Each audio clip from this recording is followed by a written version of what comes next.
Jannu bar and ರೆಸ್ಟೋರೆಂಟ್ನಿಂದ ಜಿಗಿದು ಯುವಕ ಸಾವು.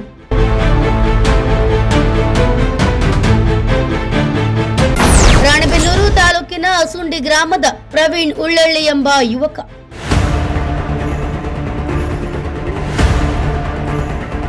ರಾಣೆಬೆನ್ನೂರು ಶಹರ್ ಠಾಣೆಯ ಪೊಲೀಸರಿಂದ ಪರಿಶೀಲನೆ, ಎಲ್ಲ ಆಯಾಮಗಳಿಂದಲೂ ತನಿಖೆ.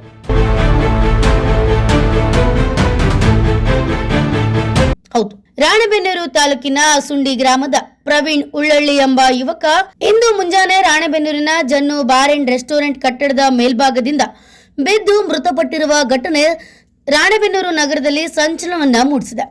ಯುವಕನ ಸಾವಿನ ಸುದ್ದಿ ತಿಳಿಯುತ್ತಿದ್ದಂತೆ ಕುಟುಂಬಸ್ಥರು ಹಾಗೂ ಗ್ರಾಮಸ್ಥರು ಆಘಾತಕ್ಕೊಳಗಾಗಿದ್ದಾರೆ. ಸಾವಿಗೆ ನಿಖರ ಕಾರಣ ಏನೆಂಬುದು ಇನ್ನೂ ತಿಳಿದು ಬಂದಿಲ್ಲ. ಸ್ಥಳೀಯ ವಲಯದಲ್ಲಿ ಯುವಕನಿಗೆ ಸಾಲದ ಒತ್ತಡ ಇತ್ತು ಎಂಬ ಮಾತುಗಳು ಕೇಳಿಬರುತ್ತಿದ್ದು, ಇದನ್ನ ಪೊಲೀಸರು ಅಥವಾ ಕುಟುಂಬಸ್ಥರು ಅಧಿಕೃತವಾಗಿ ದೃಢಪಡಿಸಿಲ್ಲ. ಇನ್ನ ಘಟನಾ ಸ್ಥಳಕ್ಕೆ ಭೇಟಿ ನೀಡಿದ ರಾಣೆಬೆನ್ನೂರು ಶಹರ್ ಪೊಲೀಸ್ ಠಾಣೆಯ ಅಧಿಕಾರಿಗಳು ಪರಿಶೀಲನೆ ನಡೆಸಿದ್ದು, ಮೃತದೇಹವನ್ನ ಮರಣೋತ್ತರ ಪರೀಕ್ಷೆಗೆ ರವಾನಿಸಿದ್ದಾರೆ. ಪ್ರಕರಣ ದಾಖಲಿಸಿಕೊಂಡಿರುವ ಪೊಲೀಸರು ಎಲ್ಲ ಆಯಾಮಗಳಲ್ಲಿ ತನಿಖೆ ಮುಂದುವರಿಸಿದ್ದಾರೆ. ಇದು ಆತ್ಮಹತ್ಯೆಯೋ ಅಥವಾ ಮತ್ತಿನ್ನೇನಾದರೂ ಕಾರಣವಿದೆಯೇ ಎಂಬ ಪ್ರಶ್ನೆಗಳಿಗೆ ಉತ್ತರ ಪೊಲೀಸ್ ತನಿಖೆ ಪೂರ್ಣಗೊಂಡ ಬಳಿಕವೇ ಸಿಗಲಿದೆ. ಸದ್ಯಕ್ಕೆ ಊಹಾಪೋಹಗಳಿಗೆ ಅವಕಾಶ ನೀಡದೆ ತನಿಖಾ ವರದಿಗಾಗಿ ಕಾಯಬೇಕಾಗಿದೆ. ಮೃತ ಯುವಕನ ಸಾವಿನ ಹಿಂದಿನ ನಿಜವಾದ ಕಾರಣ ಏನೆಂಬುದು ತನಿಖೆಯ ನಂತರವೇ ಬಹಿರಂಗವಾಗಲಿದೆ.